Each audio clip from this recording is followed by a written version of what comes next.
Hari ini kita akan mempelajari tentang patomekanisme dari saluran reproduksi wanita ya. Nah, pada saluran reproduksi wanita ini kan ada beberapa organ ya, pastinya Anda sudah tahu ya. Ini adalah organ reproduksi wanita yang seperti kepala banteng ini. Nah, ini dimulai dari ini apa ini? Ini ovarium ya, udah tahu pasti ya, ini ovarium. Terus ini tuba, terus ini rahim atau uterus ya. Jadi walaupun Anda anak gizi juga Anda harus tahu setidaknya istilah inilah uterus. Uterus itu rahim ya. Nah, untuk uterus atau rahim ini dibagi menjadi tiga bagian ya. Ini adalah bagian fundus, ini bagian yang atas. Terus ini ada bagian korpus. Korpus ini bagian badannya di sini. Dan yang paling bawah adalah bagian serviks.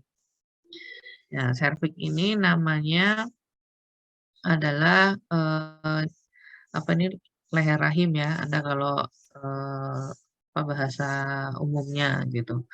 Jadi tadi dari bagian atas ini fundus, tengah ini korpus, terus yang bawah ini serviks.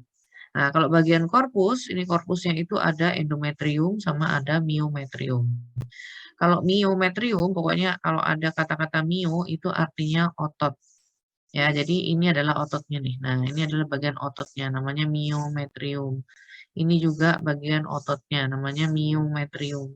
Sedangkan yang merah-merah ini, yang di bagian tengah, sama ini, itu namanya endometrium. Ya, itu namanya endometrium. Nah, nanti kalau pada saat menstruasi, yang luruh atau yang jatuh itu adalah endometrium ini ya. Jadi Anda bayangkan, kalau siklusnya memang sedang siklus menstruasi, karena tidak ada pembuahan, maka dinding yang warnanya merah ini yang akan luruh. Terus gitu, berupa perdarahan, jadi turun ke sini sehingga jadi menstruasi. Kalau yang Anda sering dengar istilah mioma, saya sakit miom, saya kena miom, itu yang kena adalah bagian ototnya atau miumnya. Ini ya nih, mium nih. Nah, kalau dia bilang saya sakit miom, itu maksudnya kena di bagian ototnya yang sebelah sini nih. Ya, itu namanya miom. Ya, Anda bayangkan saja kalau misalnya ini jadi tumor terus membesar gitu ya. Membesar sampai sini misalnya, sampai sini, ya sperma yang masuk kan nggak bisa ketemu dengan ovum. Jadi tidak terjadi pembuahan. Kalau tidak terjadi pembuahan, ya tidak terjadi kehamilan. Tuh ya. Ini apa sih ini sebenarnya ini kok digambar ini di sini? Ini sebenarnya ilustrasi untuk menggambarkan eh, pertemuan sel benih nih. Jadi pertemuan antara sel telur dengan sperma. Ya, pada saat pertemuan itu sperma masuk dari sini, ovum dari sini ya, ovarium menghasilkan ovum, jalan ke sini. Nih, jalan ke sini, terus dia nunggu di tuba. Dia nunggu di tuba di sini, nunggu sperma datang. Nah, spermanya masuk, terus ketemu di sini dari sekian juta sperma hanya satu saja yang bisa jadi dengan satu ovum, dengan ovum ini gitu. Setelah sudah mereka bersatu, baru mereka turun ke bawah untuk tidur di sini. Nah, tidurnya di mana? Di dinding rahim. Ini di sini, ya. Ini di sini. Nah, kalau ada benih seperti ini, maka tidak terjadi menstruasi. Tapi kalau misalnya tidak ada tidak ada sperma yang datang gitu ya. Jadi akhirnya ovumnya juga tidak terjadi pertemuan kan.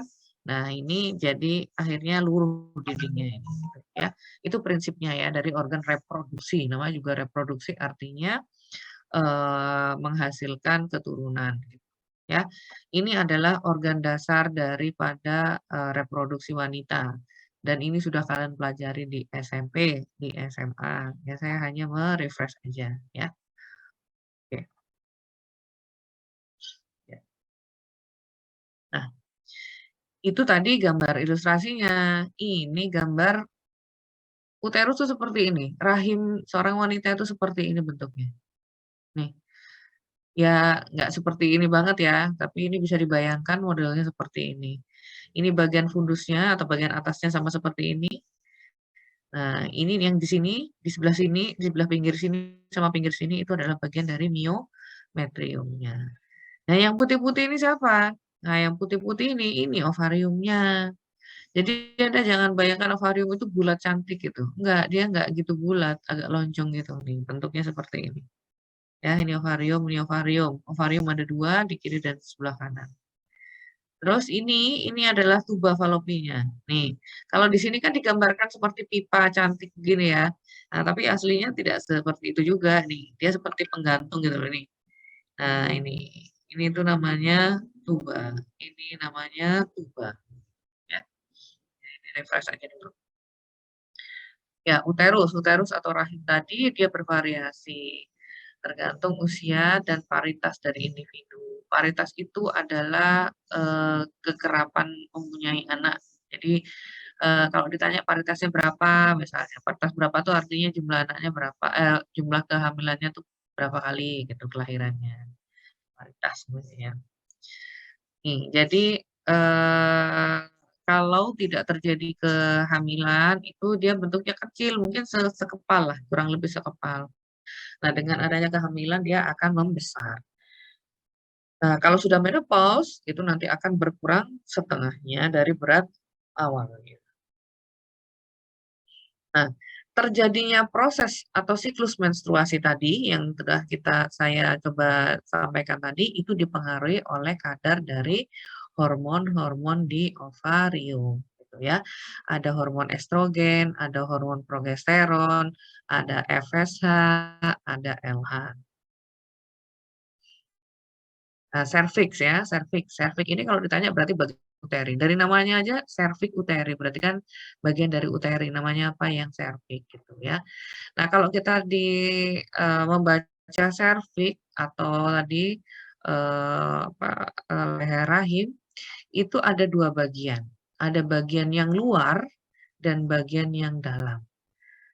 Ektoservix ini luar, endoservix itu dalam. Ya, ini Anda perlu tahu lah ini. Kalau epitelnya nggak usah. Ya. Jadi serviks itu ada dua bagian, yang luar atau ekto dan yang dalam atau endoservix. Nah, di antara ektoservix dan endoservix itu ada bagian yang disebut dengan squamocolumnar junction. Jadi squamocolumnar junction ini adalah suatu junction atau bridge atau suatu area tempat pertemuan antara epitel squamosa dan epitel koluner. Nah, kita tahu tadi yang epitel squamosa itu adanya di ektoservix, sedangkan epitel koluner adanya di endoservix. Nah, jadi pertemuannya itu namanya squamocolumnar junction. Kenapa penting di sini dibahas squamocolumnar junction?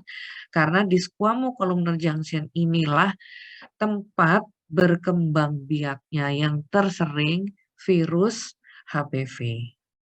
Nah, virus HPV ini yang nanti bisa jadi cikal bakal CA cervix atau kanker cervix ya. Kenapa kok penting di sini diketahui squamocolumnar junction? Karena di sini adalah tempat tersering tempat pertumbuhan dari kanker cervix. Nih ya, kalau kita perhatikan lagi, yang mana sih ektoservix tuh sama endoservix? Kalau Anda perhatikan bagian sini ya, coba Anda perhatikan nih. Ini kan tadi bagian leher rahim.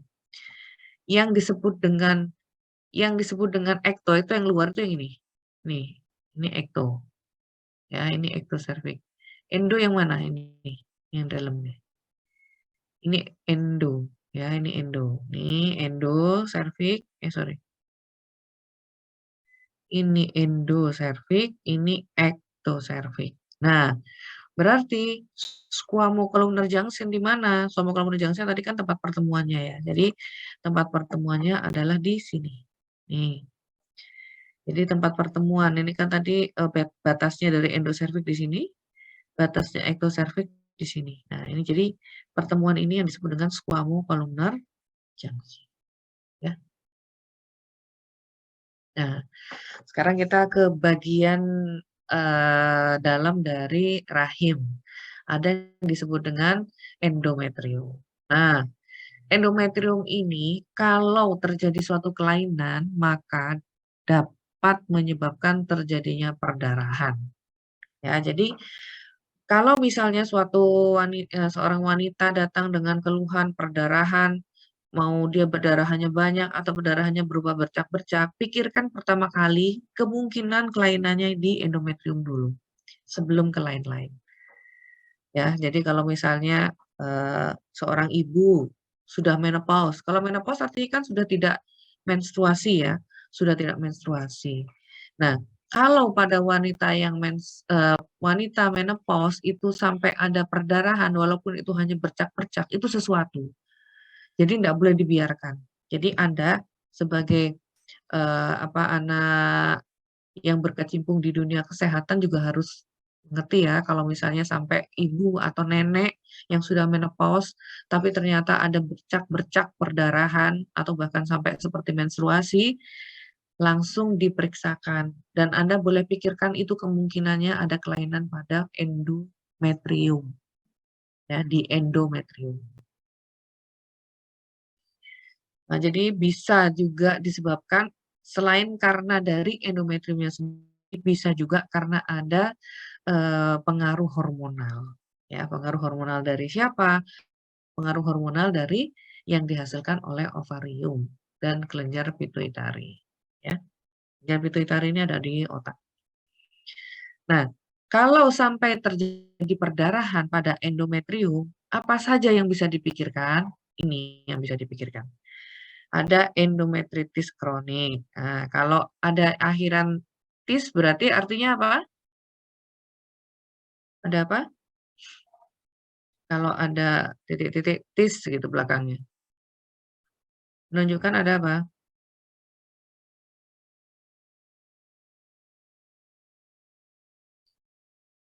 Ada apa? Iya, ada apa? Masa nggak bisa jawab?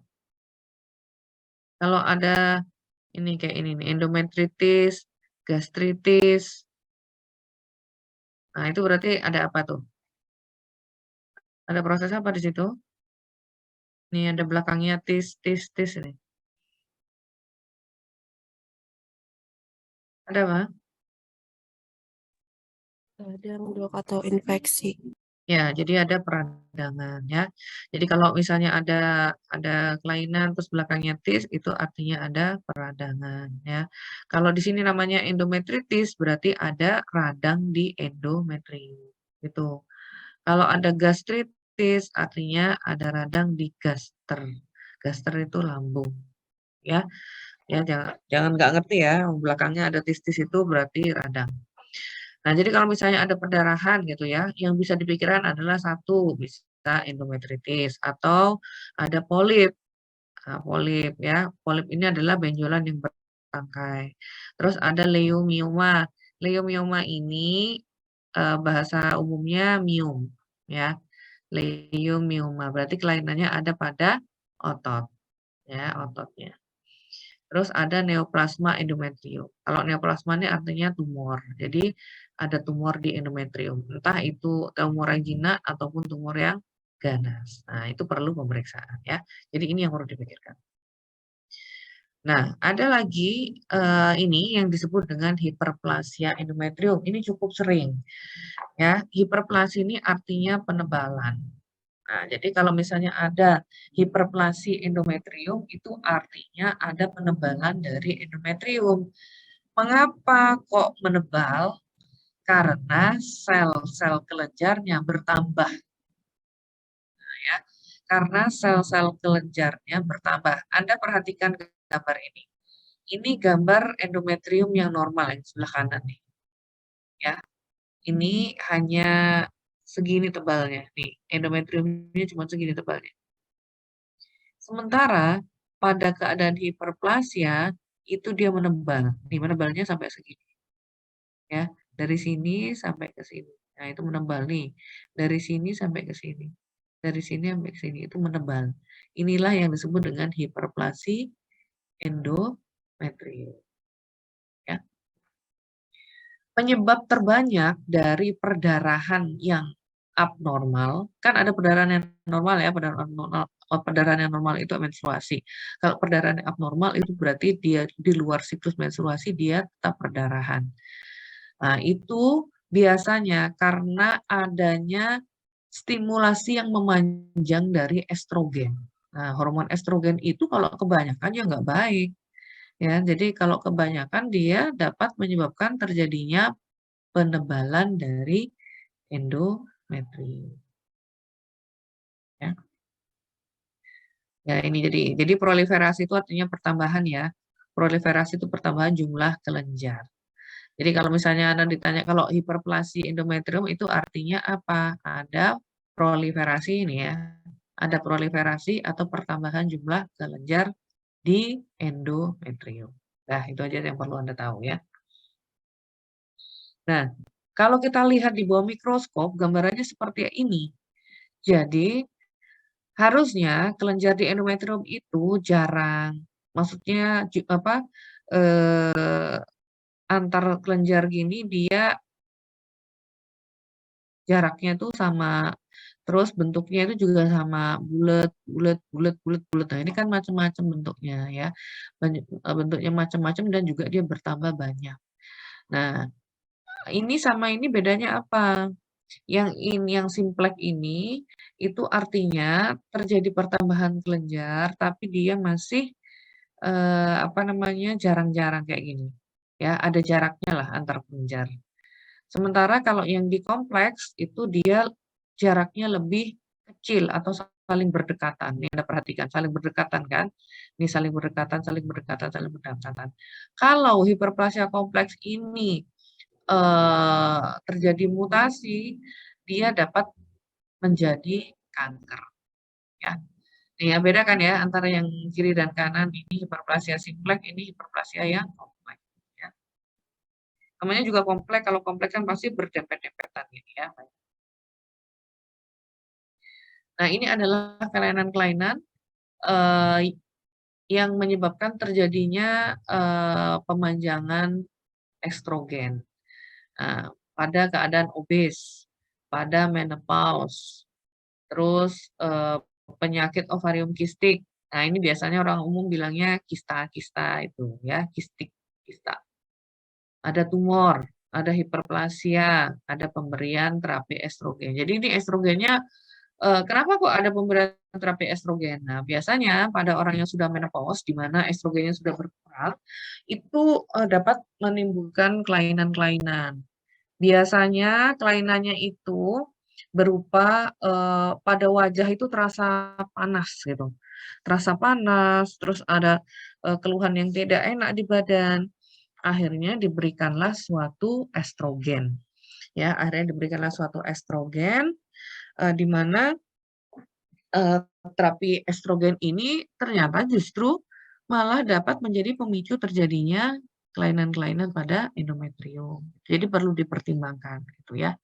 Kalau misalnya pada orang yang sudah menopause itu masih bisa ditangani gejalanya tanpa menggunakan hormon estrogen, ya nggak usah dipakai gitu. Tapi kalau dia sudah tidak bisa gejalanya itu parah, ya terpaksa diberikan terapi estrogen. Tapi hati-hati dengan terapi estrogen yang bertambah banyak, maka dapat memicu terjadinya hiperplasi tadi. Bisa memicu terjadinya tumor gitu ya. Jadi hal-hal ini apa namanya yang dapat menyebabkan perpanjangan stimulasi estrogen. Ya. Sekarang kita ke serviks. Tadi kan ke endometrium ya. Tadi endometrium, sekarang ke serviknya. Nah, serviks kalau Anda perhatikan gambarnya, memang dia di ujung. Namanya juga di ujung, artinya dia itu sebagai benteng sebetulnya. Benteng atau barier ya, barier ini benteng terhadap masuknya udara dan mikroflora normal vagina. Kan memang posisinya ada di ujung ya, di ujung daripada rahim. Jadi dia itu sebagai barier sebetulnya untuk proteksi. Nah, tapi namanya juga bagian ujung itu memungkinkan terjadinya infeksi juga. Nah, kalau terjadi infeksi sama tadi namanya apa? Cervicitis gitu ya. Cervicitis. Nah, nanti bisa juga terjadi yang disebut dengan kanker. Nah, kanker ini yang paling sering di serviks itu kanker jenis apa? Nih, ini jenisnya. Kalau Anda ditanya, jenis apa yang paling sering terjadi, kanker jenis apa yang paling sering terjadi pada serviks? Nah, ini jawabannya. Ya, saya sudah bilang loh ya, kalau Anda nggak mendengarkan berarti nanti nggak bisa jawab waktu ujiannya. Ya, ini jenisnya yang paling banyak adalah karsinoma sel squamous. Dia menduduki kanker kedua tertinggi pada wanita dan kasusnya banyak. Ya. Nah, kalau ini tadi sama ya, ini adalah kelainan-kelainan pada serviks. Kalau dia terjadi radang, namanya servisitis, gitu ya. Nah, servisitis ini macam-macam. Ada yang bisa disebabkan karena adanya infeksi atau yang non infeksi. Kalau karena infeksi itu berarti ada mikroorganisme yang masuk. Siapa? Nah, ini Chlamydia, Trichomonas, Candida, Neisseria, virus herpes gitu ya. Nah, bentar. Chlamydia. Nah, ini ya. Ini adalah contoh apa namanya, yang disebabkan karena mikroorganisme ya, sehingga namanya cervicitis infeksius. Tapi kalau yang tidak disebabkan karena adanya infeksi si mikroorganisme ini, itu berarti yang cervicitis yang non infeksius. Sebentar ya.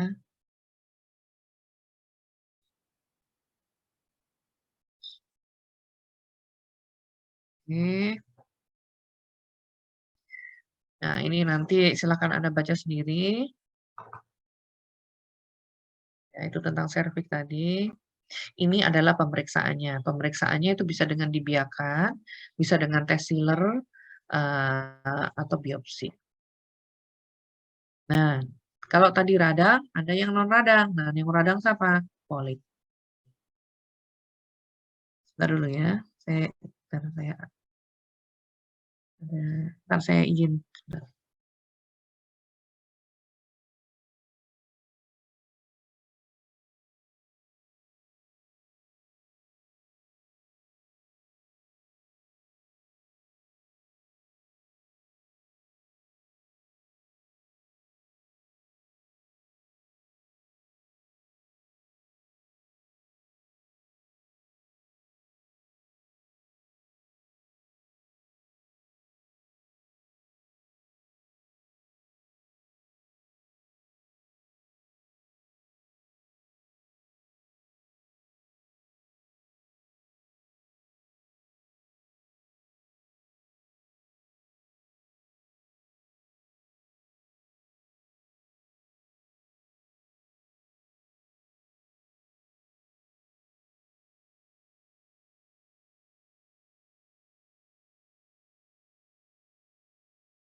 Ya, maaf. Ya, kita lanjut lagi ya. Ini ada polip. Nah, kalau polip itu artinya ada benjolan yang bertangkai. Ya, kalau di sini Anda membaca ada pertumbuhan eksofitik. Jadi Anda kalau membaca ada ekso itu artinya dia keluar ya, atau di luar gitu. Jadi ini artinya pertumbuhan yang keluar. Bagaimana sifatnya? Jinak. Jadi kalau polip ini sifatnya jinak ya, jangan salah gitu. Kalau polip itu dia sifatnya jinak. Nah, kalau sampai ada polip pada endoservix itu biasanya gejalanya dia akan menyebabkan terjadinya spotting. Spotting itu artinya kayak bercak-bercak perdarahan gitu. Biasanya juga kelihatan atau tampak kalau misalnya sehabis berhubungan itu biasanya juga terjadi spotting-spotting gitu. Nah, kalau sampai terjadi spotting-spotting seperti itu, perlu curiga bahwa ada polip gitu, ya. Nah, kalau yang tadi polip itu jinak, maka di sini ada yang tumor ganas. Nah, kalau tumor ganas ini nama lainnya adalah karsinoma atau kanker. Nah, kalau pada kanker pada serviks pasti Anda sudah sering banget membaca tentang kanker serviks gitu ya, kanker serviks. Yang menyebabkan itu siapa? Kanker serviks ini, dia disebabkan oleh virus, human papilloma atau yang disebut dengan HPV, human papilloma virus. Nah, di sini adalah penyebab dari kanker serviks. Ada 2 jenis, ada 2 tipe, ada yang high risk, ada yang low oncogenic risk. Artinya kemungkinan menyebabkan terjadinya kanker itu lebih low, ada yang tinggi. Nah, yang mana itu? Kalau yang low risk HPV, itu yang HPV 6 dan HPV 11.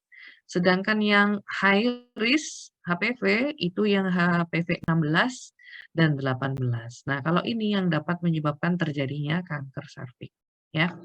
Ini keluar ya, saya bilang ya. Jadi, kalau pada, CA serviks itu penyebabnya adalah HPV, HPV itu dibagi menjadi ada yang low risk, ada yang high risk. Kalau yang sampai menyebabkan terjadinya kanker, itu yang high risk, yang mana? Yang HPV 16 dan 18. Sedangkan yang tidak menyebabkan kanker serviks, tapi menyebabkan tumor yang lain, itu yang low risk, yang HPV 6 dan HPV 11. Dia dapat menyebabkan terjadinya kondiloma acuminata, ya. Kondiloma acuminata itu loh, apa ya, jengger ayam kalau bahasa umumnya, ya. Ini keluar nih. Nah, ini faktor resikonya. Kalau faktor resikonya silakan Anda baca sendiri ya. Ini berganti-ganti pasangan seksual, berhubungan seksual pertama itu saat usia sangat muda, terus paritasnya tinggi. Paritasnya tinggi itu maksudnya jumlah anaknya banyak. Jadi dia melahirkannya itu sering gitu. Terus ada infeksi daripada virus HPV-nya sendiri, keadaan imunosupresi. Imunosupresi ini artinya daya tahan imunitasnya turun. Ada subtipe HLA tertentu, ada pemakaian kontrasepsi oral. Nah, kalau pemakaian kontrasepsi oral ini ada hubungannya dengan hormon, ya hormon estrogen gitu misalnya, gitu ya. Ini yang di apa minum. Ada juga nikotin. Nikotin ini yang di rokok. Nah, ini tadi yang kita sebut squamocolumnar junction in Indonesianya itu biasanya bahasanya itu zona transformasi ya. Zona transformasi ini yaitu zona peralihan antara epitel squamosa dan epitel kolumnar atau batas antara endoservix dan ektoservix. Itu namanya squamocolumnar junction atau zona transformasi ya. Kenapa di situ? Karena ini sel-sel squamosanya belum matang sehingga dia rentan terkena infeksi HPV. Nanti dia bisa berkembang menjadi lesi prakanker atau belum kanker dan kanker. CA cervix. Nah, CA cervix ini yang paling sering yang KSS tadi, karsinoma sel squamosa. Ini paling sering 80%. Lalu diikuti oleh adenokarsinoma. Baru yang lainnya. Yang lainnya adenosquamosa, neuroendokrin, gitu ya. Ya, tapi yang paling banyak adalah KSS atau karsinoma sel squamosa. Dan semua ini berhubungan dengan infeksi HPV yang high risk. Puncak insidennya di usia 45 tahun, bagaimana kita melakukan screening-nya? kita dapat melakukan pap smear. Anda juga pasti sering dengar itu pap smear ya. Pap smear itu adalah suatu cara untuk mendeteksi adanya kanker atau tidak. Nah ya, jadi pap smear ini nanti dilakukan dengan mengambil epitel-epitel yang terlepas dari serviks. Nah, jadi yang kalau pap smear ini yang diambil di bagian serviknya ya, gitu ya. Jadi ini sering ini pap smear. Jadi dia ini suatu metode atau cara untuk mengetahui keadaan dari serviks. Apakah kena infeksi ataukah ada tumor atau normal-normal saja. Ya, ini pap smear, nanti dia diambil selnya terus diwarnain dengan papan Nicolau. Makanya namanya pap smear karena dia berasal dari papan Nicolau. Nah, di sini dilakukannya kapan sih pap smear ini? Intinya pap smear dilakukan kalau sudah pernah berhubungan seksual, ya. Nah, kapan dilakukannya? Bisa 2 atau 3 tahun setelah hubungan seksual yang pertama, gitu. Atau pada wanita yang sudah lebih dari 30 tahun yang dapat ditambahkan pemeriksaan DNA HPV. Nah, jadi intinya untuk pap smear satu metode atau suatu cara yang dilakukan untuk melihat kondisi dari serviks, apakah ada penyakit atau tidak. Ya, penyakit itu artinya bisa infeksi, bisa tumor, bisa radang, gitu kan. Apakah normal. Nah, kapan dilakukan? Minimal 2-3 tahun setelah hubungan seksual yang pertama. Ya. Intinya pada orang yang sudah pernah melakukan hubungan seksual dilakukan pap smear. Kalau belum, nggak nggak bisa, ya. Nah, sekarang, kita beralih ke vulva dan vagina. Nah, di vulva vagina ini, untuk kalian cukup lihat tabel ini dan hafalkan, ya, hafalkan. Hafalkannya itu pun juga artinya jadi, kisah-kisah yang khas itu ada kisah Bartholin, ada kisah Gardner, ada kisah Nabokov. Lokasinya, hafalkan. Bartholin itu di vulva, kalau Gardner itu di vagina, kalau Nabokov itu di serviks, ya. Kisah Nabokov di serviks, Gardner di vagina, Bartholin itu di vulva, tuh. Udah itu aja yang cukup kalian hafalkan, yang lainnya ini untuk konsumsinya anak kedokteran. Ya silahkan ini aja ya. Tuh udah saya beritahu ya, tuh. Nih, gambarnya seperti ini. Kalau Bartholin tadi di serviks, ya. Vulva, sorry, di vulva. Di vulva itu artinya di bibir vagina itu, di bibir yang paling depan tuh ya. Nah ini loh, yang kista tuh yang mana? Ini kista. Dia membengkak gitu. Nih kayak mengkilat nih, ini kista di vulva. Kalau Gardner itu kista di vagina. Ini adalah sebagian vagina yang dipotong. Ini gambarnya seperti ini. Kistanya yang mana? Ya ini kistanya. Gitu. Ya. Kista sendiri artinya apa? Kista itu artinya rongga yang berisi cairan. Cairannya entah terserah cairan apa gitu. Bisa cairan jernih, bisa cairan keruh, bisa juga cairan nanah, bisa darah, pokoknya cairan. Itu namanya kista. Jadi kista adalah satu rongga ya, rongga isi cairan. Ini bisa diperhatikan, ini adalah porsio atau mulut rahim. Ya, ini yang normal. Nah, kalau ada bintik seperti ini banyak gitu, ini kista.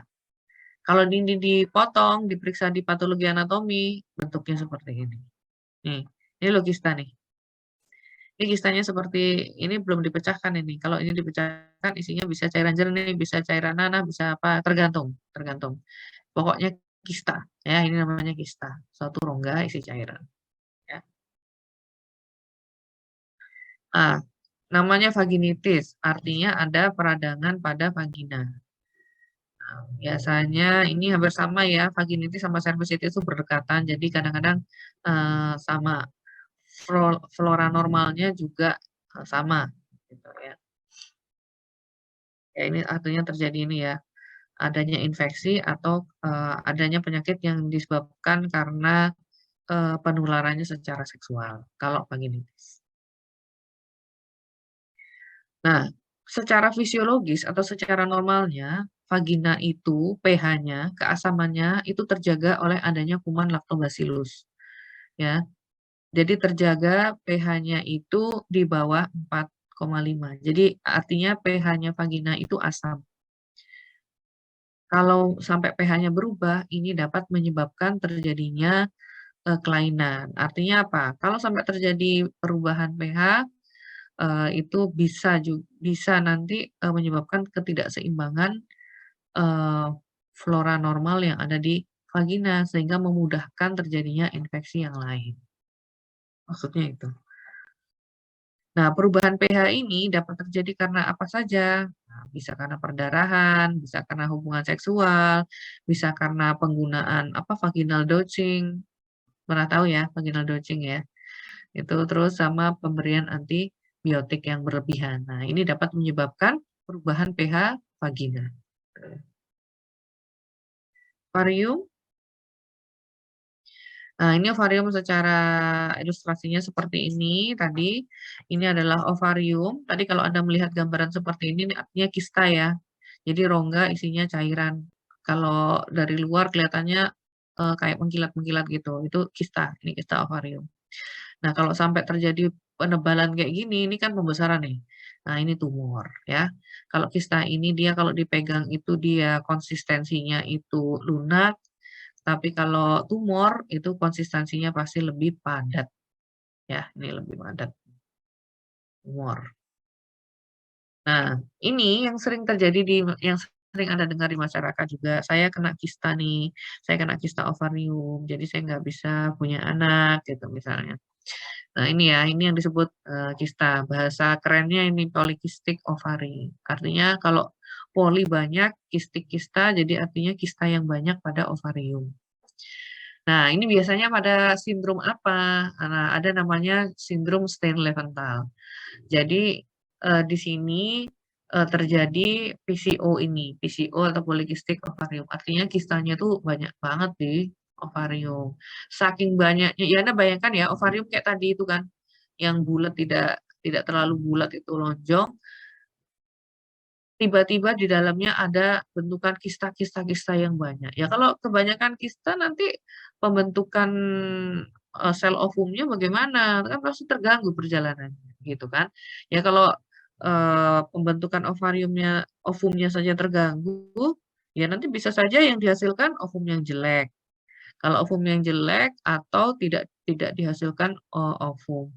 Lah kalau dia tidak dihasilkan ovum, ya kalau nggak spermanya nggak bisa ketemu ovum, nggak terjadi pembuahan.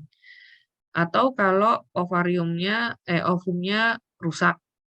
Lah kalau ovariumnya rusak ketemu sama sperma, ya nggak bisa juga, ovariumnya pasti jelek gitu kan, tidak terjadi pembuahan juga gitu, jadi tidak terjadi kehamilan. Ya ini aja ya, Anda perlu tahu ini ada kista, banyak kista, biasanya pada Stein-Leventhal syndrome. Oke, ini silakan Anda baca sendiri. Nah, ini secara gambaran PA-nya seperti ini. Kalau ovarium diangkat, dipotong, diambil, nah terus Anda melihat ada bentukan-bentukan kayak gini nih yang kayak mengkilat-mengkilat warna abu-abu nih, 1, 2, 3, 4, 5, 6, 7, 8, 9, 10 kali ya, lebih dari 10. Ini adalah kistanya, ya. Ini ada kista, satu rongga yang isi cairan. Ini masih utuh nih. Begitu dibelah, dalamnya seperti ini. Kalau dibelah dalamnya seperti ini kista, ini kista, ini kista, ini kista, ini kista, ini kista, banyak banget kistanya, ya. Ini yang dimaksud dengan, tadi itu polycystic ovarium.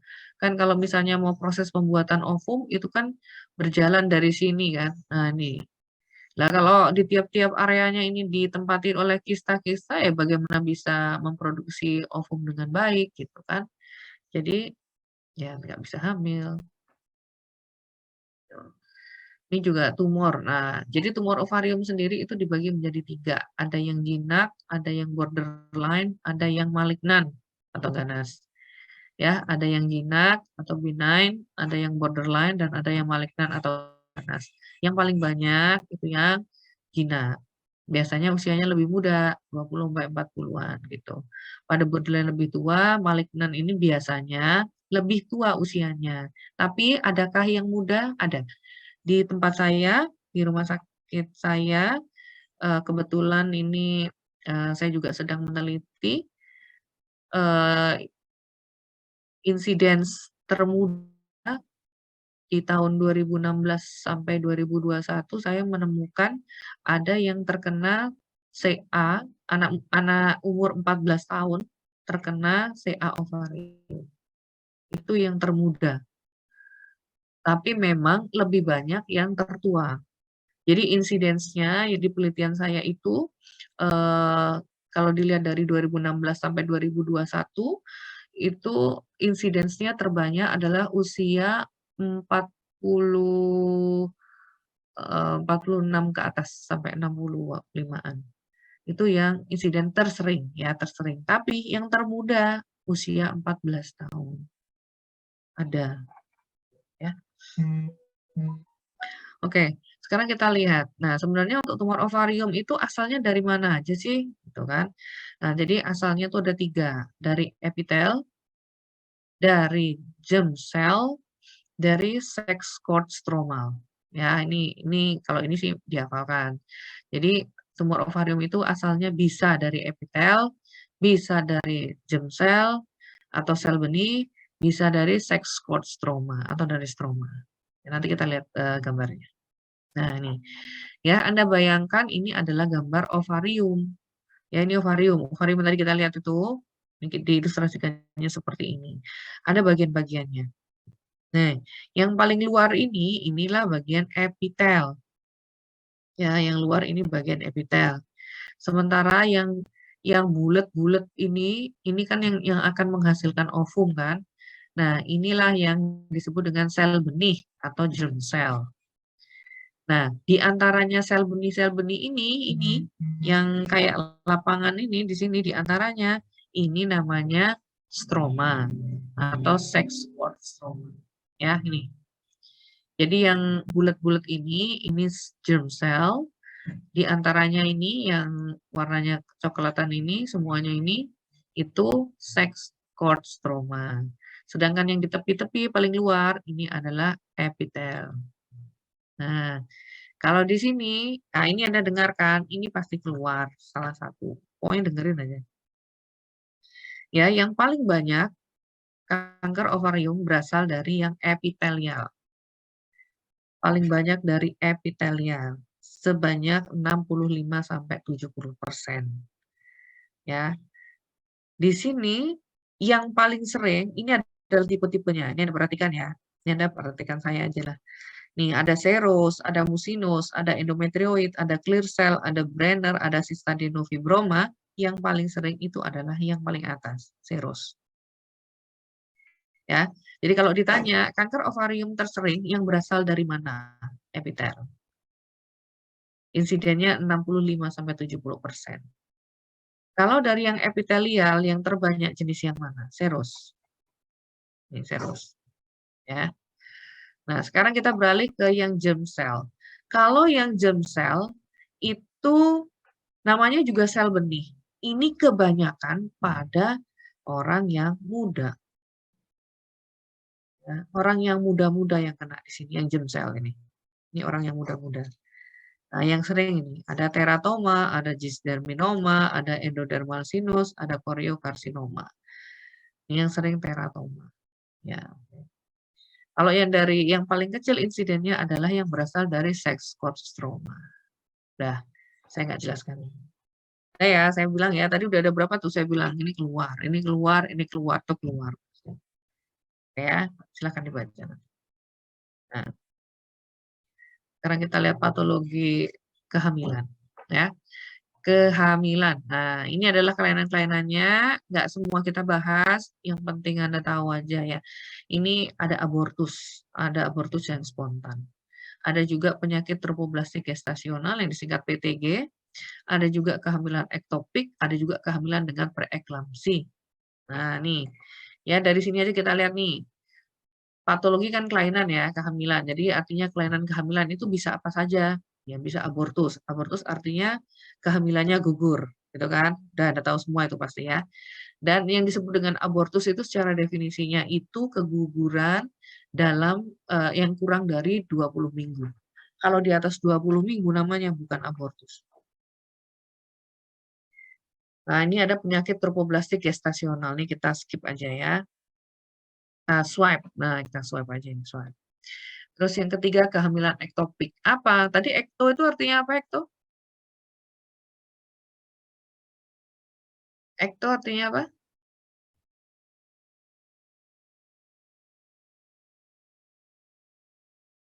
Di luar bukan dok. Ya? Apa? Ekto? Di luar bukan Di dok. luar. Ya, jadi kehamilan ektopik itu artinya kehamilan yang ekto, nggak pada tempatnya. Harusnya kalau hamil itu kan di endometrium ya. Nah, ini nggak di endometrium atau di uterus atau di rahim. Dia di tempat di luar uterus. Misalnya apa? Perut. Beda ya. Rahim sama perut beda ya. Ya, jadi bisanya di perut.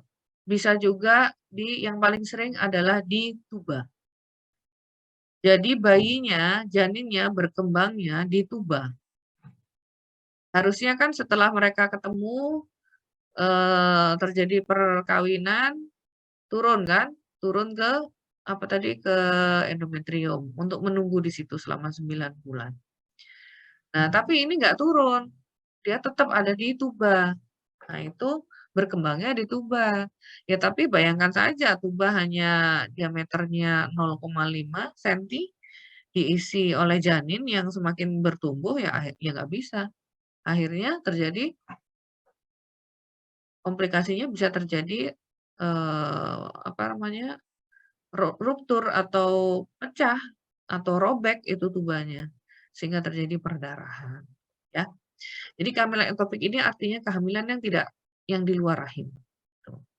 Kalau kehamilan dengan preeklamsi, mungkin pernah dengar ya, kehamilan dengan preeklamsi. Nah, ini artinya kehamilan dengan hipertensi, ya. Kehamilan dengan adanya hipertensi. Kalau preeklamsi itu dengan hipertensi. Tapi kalau Anda mendengar ada kehamilan dengan eklamsi, itu artinya hipertensi yang juga sudah ada kejangnya. Ya. Ya. Ini adalah kelainan-kelainan pada kehamilan. Nih, abortus spontan adalah abortus yang terjadi kurang dari 20 minggu kehamilan. Ya, jadi kalau bukan lebih dari 20 minggu namanya bukan abortus. Tapi ini kalau abortus itu kurang dari 20 minggu. Faktornya bisa bermacam-macam. Ya. Ini penyakit tromboblastik gestasional. Oh ya, kita singgung sedikit di PTG ini yang mungkin Anda sering dengar adalah hamil anggur. Ya, hamil anggur nama lainnya adalah mola hidatinosa. Artinya apa? Dia seperti kehamilan, hamilan tapi isinya bukan janin. Gitu ya. Isinya bukan janin. Kalau kita mau tes hamil, itu kan kita mau ngetes hormon HCG.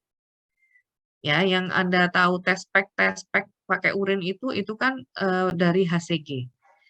Nah, pada orang dengan mola atau hamil anggur, dia tes pack-nya positif, tapi tidak ada isinya janin ya. Jadi dia itu biasanya kadar HCG-nya itu meningkat tinggi dibandingkan kehamilan yang normal. Jadi kalau misalnya periksa darah, periksa kehamilan lewat ambil darah gitu ya. Nah, itu nanti kelihatan itu kadar HCG-nya berapa. Nah, kalau misalnya kadar HCG orang yang normal aja itu misalnya 15 gitu. Nah, ini kalau HCG kalau mola atau hamil anggur itu jauh sekali dia. HCG-nya positif iya, tapi misalnya sampai 100 gitu. Pokoknya dia lebih tinggi daripada yang ya. Nah, kehamilan ektopik artinya dia implantasinya atau tempat untuk tempatnya janin itu ada di luar uterus. 90% ada di tuba. Ini keluar. Ya, ini saya bilang ya, ini keluar. Kehamilan ektopik itu kehamilan di luar uterus paling banyak di tuba. 90%. Lainnya bisa di ovarium, bisa di rongga abdomen atau perut. Ya, faktor resiko terjadinya kehamilan ektopik apa? Satu, ada peradangan. Nah, kalau ada radang, itu biasanya nanti sisanya ada jaringan parut. Ya, kalau ada jaringan parut, Anda bayangkan ya, misalnya di tuba ada jaringan parut. harusnya ovarium kan bisa tenang-tenang nunggu di situ sperma. Nah, itu dia nggak bisa jalan. Jadi, apa namanya, jalannya terhambat gitu. Akhirnya begitu ketemu sperma mau mau turun setelah terjadi pembuahan mau turun ke rahim nggak bisa. Akhirnya berkembangnya di tuba tersebut gitu ya. Dan IUD. Ya ini silakan dibagi. Gejalanya apa kalau kehamilan ektopik? Kehamilan ektopik kalau dia masih kecil saja janinnya nggak masalah, tidak berasa pada, pasien ibu. Tapi kalau janinnya udah tambah besar, ya itu yang masalah karena dapat terjadi ruptur atau, tubanya itu putus. Ya Anda bayangkan aja kalau tubanya putus atau robek, terjadi perdarahan, masuk ke rongga perut, nih yang terjadi adalah adanya nyeri abdomen akut. Abdomen ini perut ya, ini ada nyeri abdomen akut. Jadi kalau sampai ada nyeri abdomen yang akut, kesakitan luar biasa, itu adalah suatu keadaan emergensi dan harus segera ditangani ya. Kalau tidak nanti, nyawanya ibu yang melayang karena terjadi perdarahan terus-menerus gitu. Kalau kalau terjadi perdarahan terus-menerus, nanti bisa terjadi syok. Kalau bisa syok, nanti dapat terjadi kematian. Oke. Nah, ya jadi, intinya itu, untuk kalian ini sudah saya kompres materinya, jadi pentingnya itu dalam hal untuk gizi itu terutama gini yang Anda perlu perhatikan misalnya pada kehamilan ya. Kehamilan itu kan tentunya seorang, ibu yang hamil itu perlu memperhatikan nutrisi yang masuk ya. Terutama, apa namanya, asam folat, besi, itu bagus untuk perkembangan, otak janin. Gitu ya. Jadi biasanya memang diberikan secara gratis itu, kalau di puskesmas itu akan diberikan secara gratis. Nah, asupan gizi yang bagaimana yang diperlukan untuk ibu hamil, Anda lebih ngerti ya maksudnya, jadi harus yang, imbang, harus yang imbang antara karbohidrat, protein gitu ya, itu yang, harus diasup oleh, seorang ibu hamil. Nah, kalau sampai terjadi suatu kelainan atau tadi yang disebut dengan preeklamsi atau artinya kehamilan dengan hipertensi atau tekanan darah tinggi.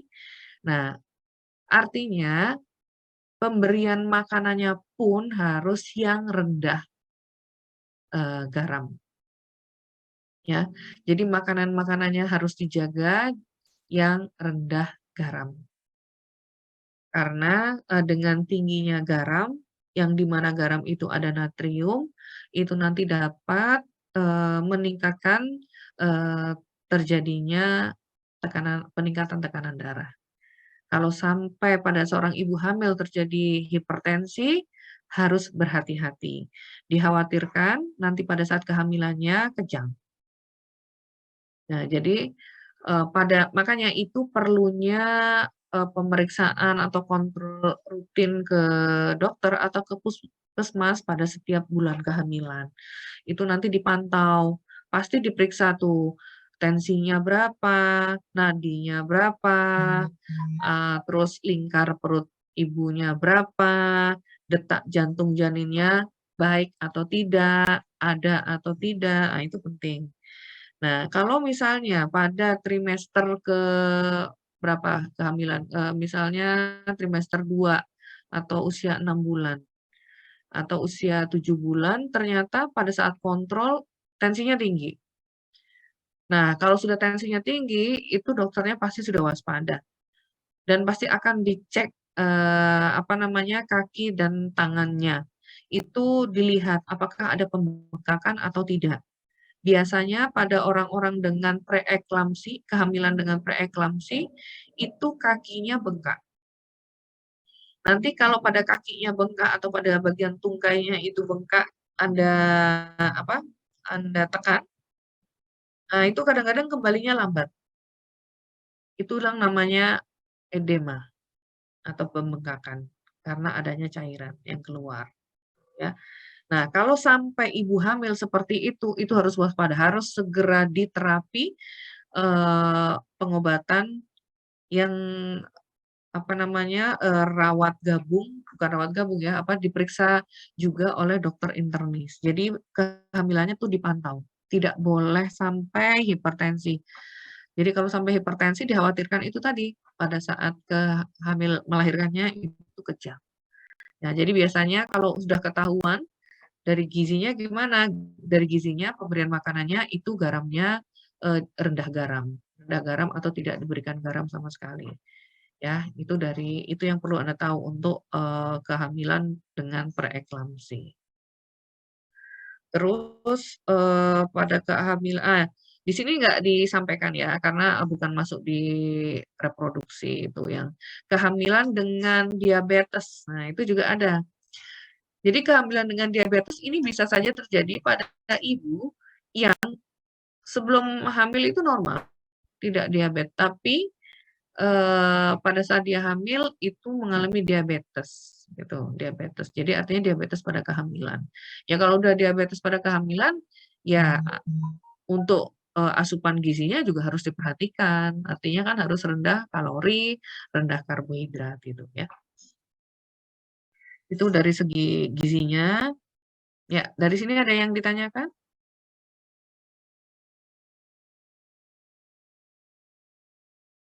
Saya Dok, Ya, izin bertanya. Ya silakan Safa. Jadi saya punya tetangga, eh dia itu punya kista, tapi dia bisa hamil sampai 7 bulan. Pas udah 7 bulan itu, apa udah nggak bisa diselamatin gitu. Berarti itu karena dari kistanya ya Dok? Tergantung kistanya di mana? Di itu, di ovarium. Oke, oh kistanya di ovarium. Ya, artinya yang bisa kita pertimbangkan, jadi kista itu nanti juga akan dilihat. Kistanya ini apakah tetap kista, apakah dia berubah menjadi tumor. Nah, itu kan prosesnya tadi 7 bulan ya. Mungkin pada saat pembuahan itu kistanya masih kecil. Ya, kistanya masih kecil.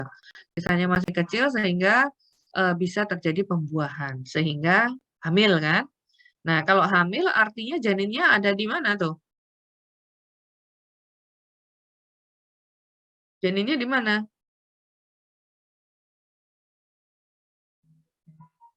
Janin ada di mana janin?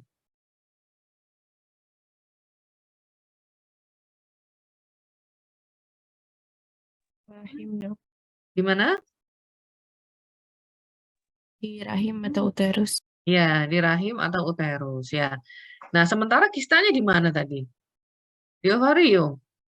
Ya, kistanya di ovarium. Kehamilannya, janinnya sudah pindah di uterus atau di rahim tadi. Nah, kalau misalnya yang tidak bisa dipertahankan itu artinya yang tidak bisa dipertahankan bayinya apa ibunya? Bayinya Dok. Oh, bayinya.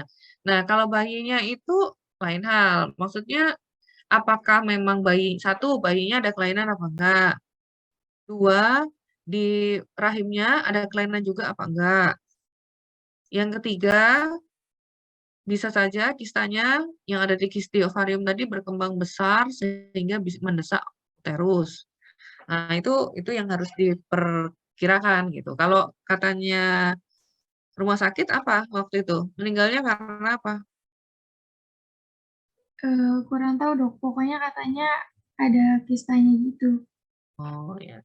Ya saya nggak bisa jawab lebih lanjut kalau seperti itu. Ya itu tadi karena analisanya seperti itu. Apakah ada kelainan pada bayinya, ataukah karena kistanya memang berubah menjadi tumor, ataukah ada kelainan di uterusnya atau rahimnya sehingga bayinya tidak terselamatkan. Atau itu tadi kelainan-kelainan di janin juga ada, bisa juga terlilit tali pusat atau ya macam-macam lah. Saya nggak bisa jawab tuh. Kalau misalnya pertanyaannya, tidak bisa hamil, nah itu terbayang. Nah, tapi kalau yang seperti ini ceritanya kan, ini 2 tempat yang berbeda kan. Satu kejadiannya di ovarium, satunya kejadiannya di uterus gitu. Jadi ini pasti ada penyebab yang lain menurut saya. Mudah-mudahan kalian kebayang ya. Kan satunya tadi ngomong kista ovarium, berarti di ovarium kan. Yang satunya janinnya sudah sampai 7 bulan, artinya sudah di uterus. Heeh, gitu. Baik, dokter. Terima kasih banyak. Ya, sama-sama. Ada lagi yang ingin tanyakan?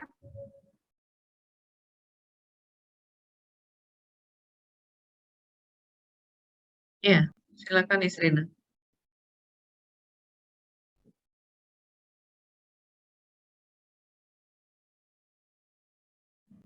Oh ya, ya kista kista tadi bisa berkembang, bisa juga karena pengaruh hormon. Kalau kita sudah ngomong pengaruh hormon, artinya kalau misalnya tadi pertanyaannya dari suntik KB, bisa nggak?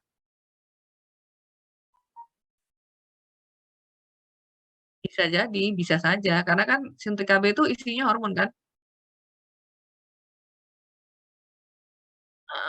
Cuman ya itu, jadi maksudnya mungkin dia tidak berpengaruh secara langsung enggak terhadap kisahnya. Cuman mm, kalau ditanya apakah mungkin bisa, ya mungkin saja gitu. Tapi insidennya tidak besar. Beda beda kalau dengan gejala perdarahan. Kalau misalnya gejala perdarahan, insidennya tertinggi memang karena ada paparan estrogen yang lama gitu.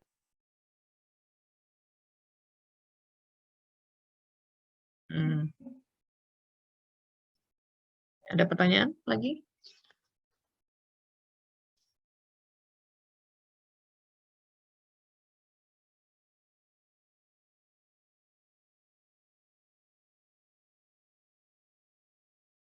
Ada pertanyaan? Belum? Mudah-mudahan udah cukup jelas ya. Ini saya jelasinnya pelan-pelan nih. Mudah-mudahan nih. Saya udah kasih clue-clue juga tuh. Makanya kalau Anda mendengarkan pasti bisa jawab.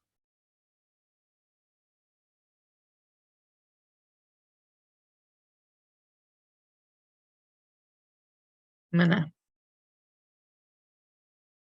Ada pertanyaan lagi? Oh ya, nanti saya akan berikan apa namanya tugas. Tugas nanti saya eh, share via Virgi atau via Mbak Nurul. Ya, kalau tugas kerjakan dengan sebaik-baiknya. Mungkin bisa menambah nilai. Mungkin. Tapi tetap hanya berapa persen ya. Tetap yang banyak adalah dari ujian Anda. Ada pertanyaan lagi?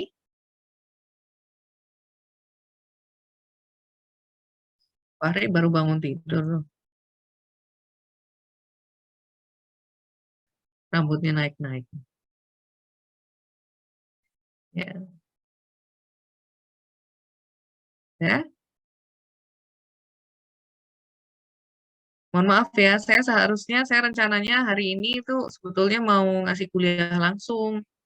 Cuman ternyata ada tutorial juga di kedokteran jam 9, jam 9. Nggak nutut gitu, nggak mungkin. Jadi udah saya online kan. Ya mudah-mudahan lah tetap ngerti lah ya. Oke, kalau sudah tidak ada pertanyaan, benar udah nggak ada pertanyaan nih. Saya udah kasih dulu ya, udah nandain ya. Kalau dengarkan hari ini, kalau bisa lah. Ya itu aja kok ya.